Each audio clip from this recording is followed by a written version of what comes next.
Hey, so let's talk about a few of the roles that might be within a narcissistic family when there's a narcissist as one of the parents or both of the parents.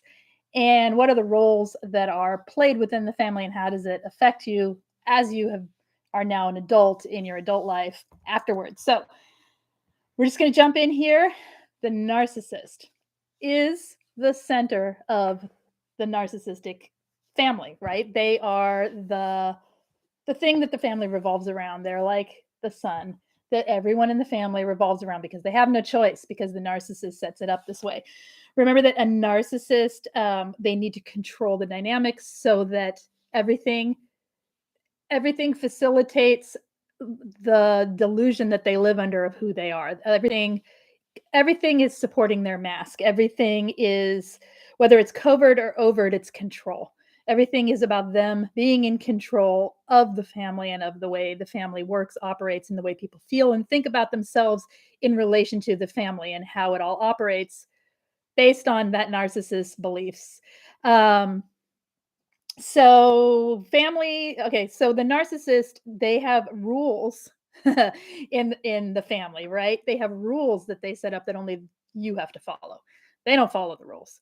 They create the situation where basically the narcissist, let's just say narcissistic mother or father, everyone is revolving around them. Everyone's walking on eggshells around them. And let's look at how. So we talk about narcissists a lot. So let's move on to talking about the other roles in the family and how the narcissist creates those roles and what they expect out of that person. Okay, so the enabler. The enabler is the other spouse, usually.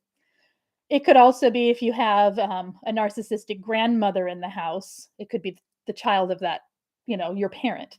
If you have a narcissistic aunt or uncle living in the house, then the enabler could be those around them. It's other adults in the situation who are either unaware of the narcissism, unable to do anything about the narcissism, are doing their best, right, to keep peace in the family. So the enabler is the one who basically revolves their life around the narcissist in the family so that it diffuses, so that they stay safe, so that they um, kind of are covering up the toxic things that are going on in the family in order to have the illusion. It also supports the narcissist delusion. And we'll talk about at the end here, we're going to talk about what I mean by that when we talk about the family image. Okay. So stay tuned. I'll try and go through this quickly through these roles so we can get to that part, because that's the part where it affects you later on. Okay.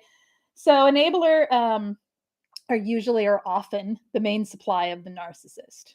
Okay. They're the spouse, so usually. They cover up and overlook, often to keep the peace. They are constantly living in fear and walking on eggshells, and also at the same time making excuses and enabling the behavior of the narcissist. So if a narcissist is really awful and they cover up the behavior, the narcissist gets away with it. If they don't cover it up, if they didn't enable, there would be a huge explosion. And I mean, we know why this happens, right? They're not trying to hurt others often. Sometimes they are so steeped in the narcissist world that they become equally toxic. Oftentimes it's just people trying to do their best to keep the peace. And and we keep enabling the narcissist because we don't just step away and go no contact. So they are sometimes not even aware that this is what's going on in the dynamic, right? They don't know how to stop it if they are, and they're doing their best. And I'm not enabling the enabler. What I'm trying to do is say that they're often not bad people. They are emotionally and sometimes even with awareness not sure or not clear on how to deal with a narcissistic spouse, and so they enable in order to just diffuse the attack from coming to them. And unfortunately, we'll see what happens in the next roles of the family. Okay.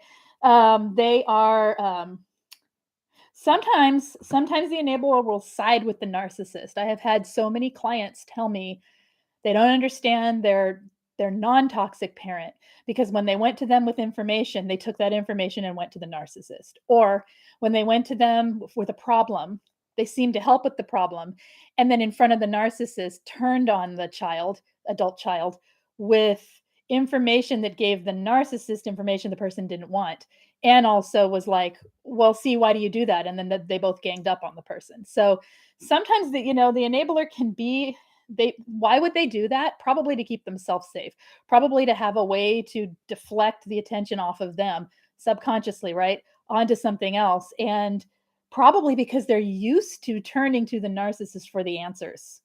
So it's a tough one, because then what happens is it's two parents you can't trust in a situation. It's two people that aren't safe for the child, right? In emotionally. So it's very hard. What did I say here? They are often so busy and exhausted meeting the demands of the narcissist that they're not available to the family in a real way, or available when you need them. And then we'll talk about what that means in the roles in just a second here. Okay, so let's talk about the roles of the children.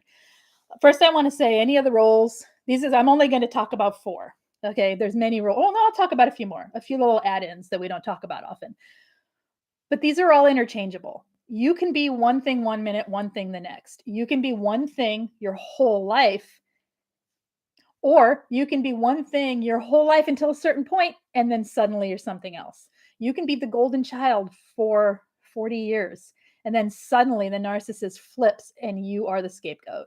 And you're like, whoa, my sister or brother was right all along. Look what they're doing, right? So that can happen. It can also happen on a moment's notice. It can also happen in 5-minute intervals. The roles are completely interchangeable based on what the narcissist needs to have be seen by the rest of the world and within the family dynamic, what they need out of it. So, okay, yes, narcissistic cult. That is basically what we're talking about. So the golden child. The golden child, I'm just going to go really brief through these. We could do entire videos on each one another time. So the golden child is the idealized favorite of the narcissist. And again, that can be anyone at any given time. Often they do pick one, though, to be the golden child. It's one that's most like them. It's one that's more compliant compliant in a way where they basically, here's what they're looking for in the golden child: a way to project what they want and what they believe about themselves, their ego, what their delusion believes about themselves,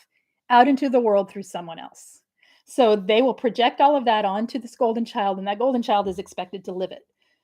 They engulf the child's identity into their own. They fold that child's identity into their identity, and they live vicariously through that golden child, sending them out into the world to be the golden one. They praise them, they lift them up, they treat them like they can do no wrong, and it's the siblings' fault if anything goes wrong. And so if there's an only child, you may play multiple roles, or you may play just one of these roles. Okay, they don't necessarily need all of these roles going on all at once. These are just the common things that you see. Okay, so the scapegoat. The scapegoat is the one that is targeted. They are targeted to function as the narcissist's place. Get this: the narcissist's place to project all of that narcissist's self-hatred, rage, disapproval, and disappointments. So the golden child is the one representing the delusion of the mask, of how wonderful and amazing and the grandeur. The scapegoat is the one projecting the narcissist's true self-hatred, disappointment, disapproval, and rage that they feel. They are blamed, they're shamed for all the problems of the world, really, but mainly for the problems of the family dynamics, the issues in the family. They are the biggest empath often in the family. See, the narcissist can feel it. They can feel when someone has empathy, and they use that. We know that. They use it on all of us. So, yes, you can send this link to anyone you like. Sorry, I'm not reading. I have a hard time reading chat and then maintaining the topic. So I do the topic and then I do the chat, but we'll get right to you. And yes, absolutely, send it away. What am I trying to say? Okay, so they recognize, often the scapegoat is the one who recognizes the injustice of the way people are treated in the family. They recognize it, but they can't do anything about it, because often they are, well, not often, they're always taught they're the problem, and they usually end up believing it. Okay, So we're going to move on now. That's a little bit about the scapegoat, a little bit about the lost child. The lost child is the one who is neglected, ignored, and taught um, to not rock that boat. They're taught to just be quiet, slip away, don't be involved. They're avoidant. They are they are left with a feeling that they don't know where they fit in this world. That's the lost child. You can be any one of these in any given time, remember. Okay. All right. Then there's a couple that we don't talk about very often. There's the surrogate parent. The surrogate parent is the child. If you have a large family, you might see this. I've heard people call it also they were the Florence Nightingale of the family. They were the white knight. They were the one that they were the nursemaid. They were the one who cared for the other siblings. And it's not necessarily just the oldest. It can be any of the children, all right? It could be interchangeable. It could be in combination with any of the other roles that the narcissist puts you in. So the surrogate parent is the one that steps in and takes over the responsibilities and nurturing that the narcissist is not giving to the rest of the family. Not only are they giving it to their siblings, they're giving it to the narcissist. They're giving it to the enabler. They are the one in the family. They take the emotional responsibility of caretaking everybody else. Sound a little like us codependents, right? And it can be in combination with scapegoat, it can be in combination with a golden child. It's just, we don't talk about this role a lot, but the surrogate parent is there because no one is taking care of anyone emotionally. We've got a narcissist taking care of themselves, their needs, their wants, their everything, and then an enabler or a codependent parent. And necessarily not all people who are with narcissists become enablers. Let's put it that way. This is just common roles.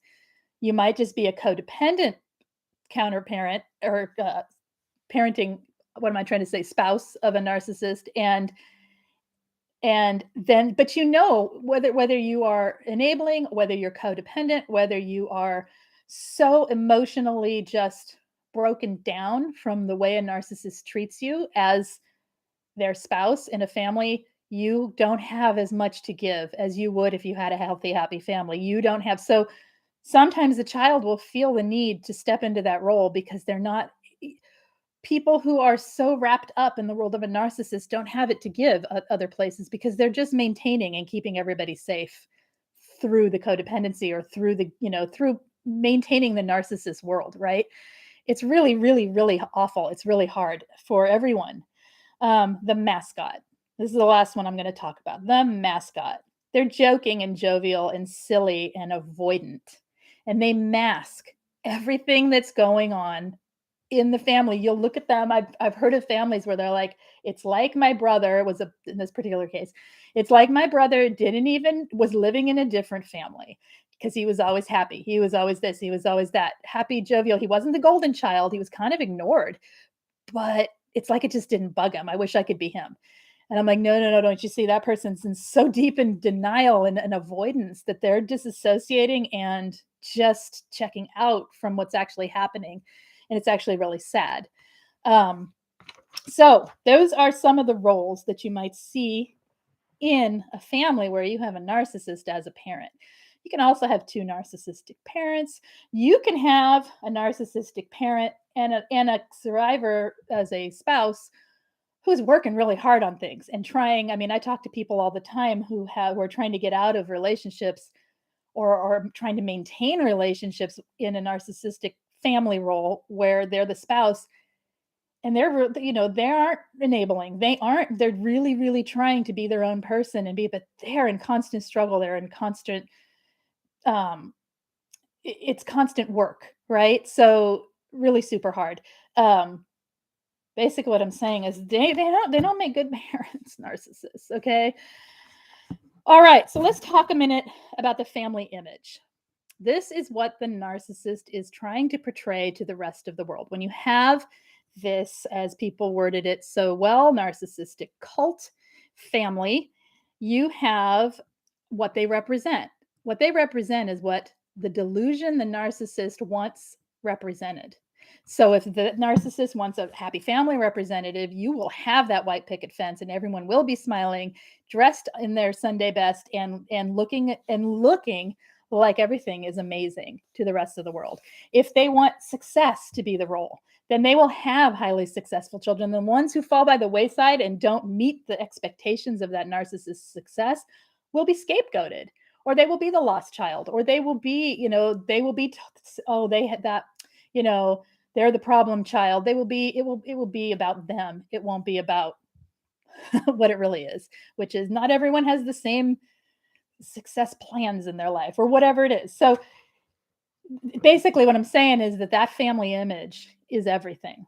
And that's what they are trying to project into the world so that the world sees through using their family members as pawns to manufacture this external image of what it looks like in their family. And you will play the role you are told to play because you have no choice. They'll put you in the role whether you like it or not. We know they don't have respect for people's boundaries. They don't see children as individual whole human beings. So is it Angie that said that yesterday? She got kind of like heated and said, I think they just don't see children as like whole people. And yeah, we know this, right? So they don't see children as anything other than theirs, belongings to them, reflections of them. So when you are their child or even when you are their spouse, you will play the role because that's what being around them is. All right. And they will push your boundaries. They will cut you down. They will make it difficult, more than difficult, impossible to do anything else. And there will be, if you don't play that role, there will be no approval, there will be no praise, there will be no acceptance, and there will be no love. Even if it's just breadcrumbing, there will be the opposite. There will be devaluing and shaming and blaming and pain and suffering. So we learn to play those roles, don't we? Yes, we don't even know. We're a little kid, right? We don't even know that's what's happening. So it's not like you got the awareness of a 50-year-old person who's understood this all their whole life. You're a little kid when this is happening. Yeah, you play the role because you're told that role is who you are. You're told you are this based on the way people in your family treat you. The problem is when you're the scapegoat or you're the golden child, everyone in the family treats you that way because the tone is set. They have preloaded that dialogue to be who you are, and everyone starts to treat you that way. People walk on eggshells around the golden child. People put the scapegoat down even if they feel bad doing it. It's just the way, I mean, narcissistic parents unfortunately have too much power. All right? And here's the consequences of it. The consequences of growing up in a family like this. False sense of true self. How can you have a sense of who you really are when you're told you're something you're not? You can't. You have to then, as an adult, unlearn everything they taught you, unprogram your mind from all of the shaming, blaming, even if you were the golden child, that you're not perfect, right? Or that, and golden children often, if they are not narcissists themselves, they understand that other people are treated differently and they feel a lot of guilt and shame around that. So there's unprogramming that. All of the grooming, you have to see that it was grooming, that you were being groomed to believe you are this thing and unlearn it. It can create, the consequences are also be low self-esteem, low self-worth, emotional suppression because of fear of being seen. Like, of course, you're going to emotionally suppress, especially if you are a lost child, right? Not knowing what is healthy in a relationship. I hear this all the time. I never had it. I'm X amount of years old and I don't even know what it is. So another consequence is lack of trust in oneself or in others. And there are hundreds of other consequences, but we are going to stop there for today. I'm going to go to the chat and see what you guys are saying, and then we're going to sign off. So let's see. Hey, everyone. Welcome. Welcome. I'm going to call you 3V4 because I don't know how to pronounce it otherwise. Okay. You were the enabler no more. It's awful, isn't it? You don't know you're it when you are. You're it, right? Nope. It's not like that. It's not like anyone goes running around and says you're it and you go running and it's fun. No, you're just groomed into that role. All right. He wants to go to counseling and won't leave. You know what counseling is with a narcissist, right? It is a place for them to twist the truth, a place for them to manipulate, a place for them to gain information about what's really going on inside of you and use it on you later.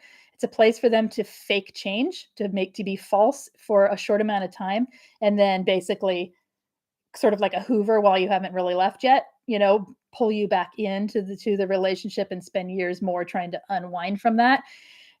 It is a dangerous, dangerous place, even when you know what you're getting into. Um, Sometimes people say, "Well, at least I saw that they really are as awful as I thought they were."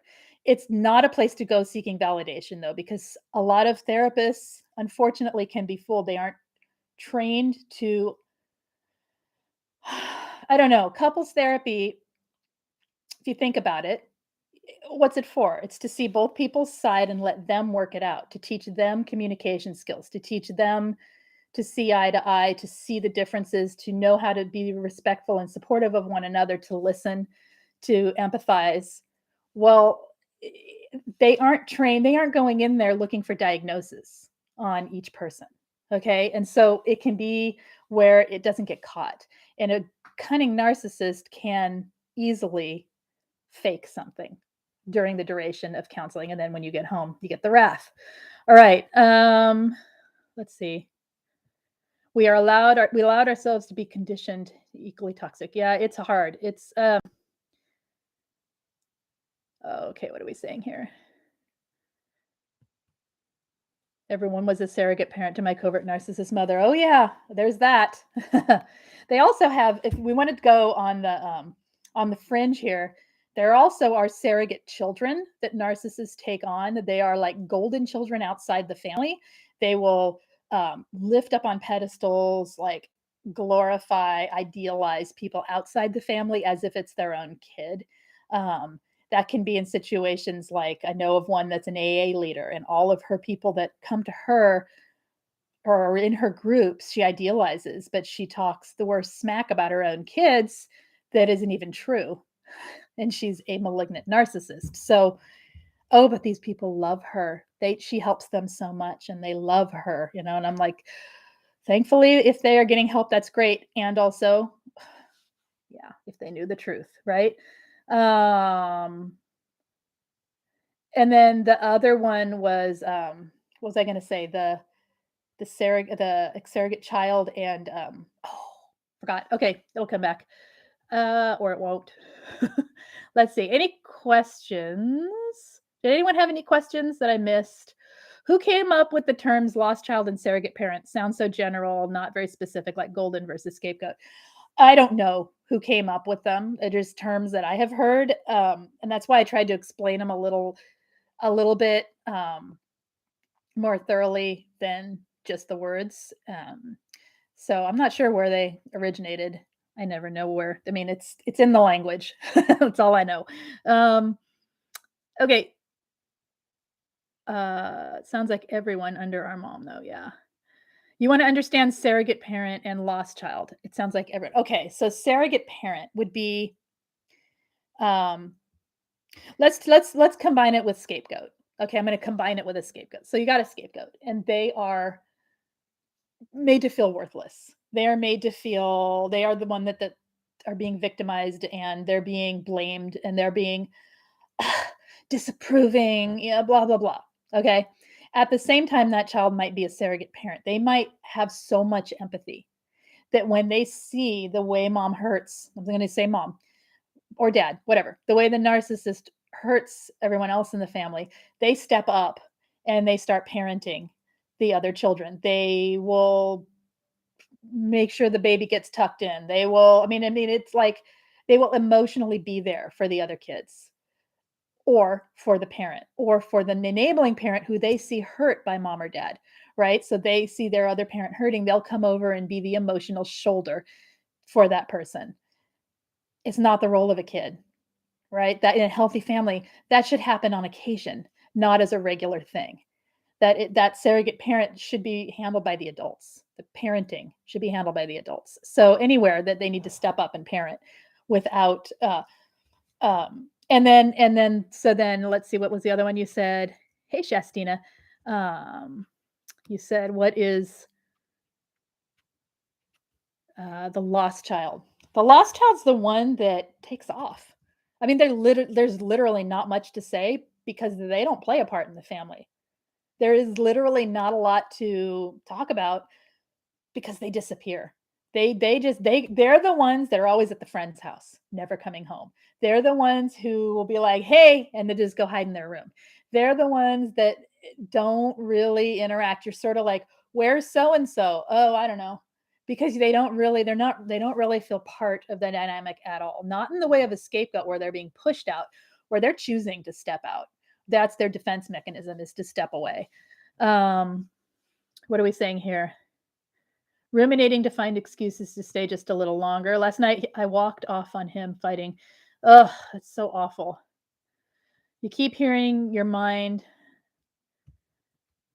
telling you not shut up, but what if you need him for XYZ? Literally, my brain leaving isn't easy, my friend. It is not easy. There's a lot that goes into it. So piece by piece, step by step, every awareness that you're getting goes into the bank of logic and knowledge.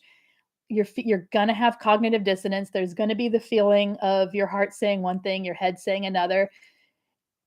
Sometimes the discomfort of being around them needs to be bigger than what we tolerate. In other words, we need to look at why we tolerate it sometimes and then realize, "Oh my gosh, I don't want that," and step away. So that's a longer discussion, and happy to talk to you anytime on here about piece by piece with you. Okay.